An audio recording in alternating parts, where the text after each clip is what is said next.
In this video, we will review how to set up an EditSwap in Albert.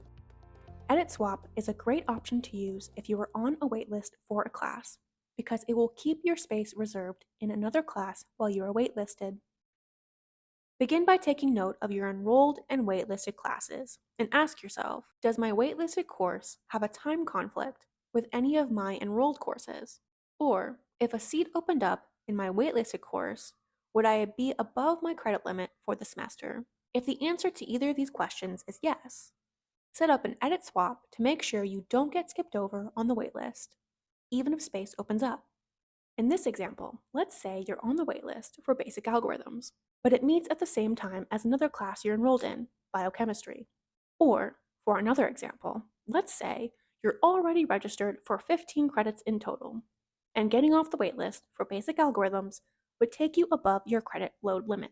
For either of these scenarios, click the EditSwap button under your Enrolled Courses section in Albert.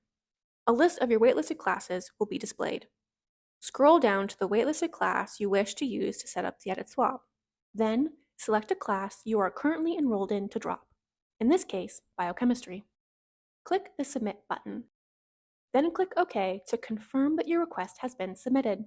Notice the result of your request is now in the status field. The success status means that if space becomes available in basic algorithms, Albert will automatically enroll you in that class and drop you from your backup class, in this case biochemistry, at the same time.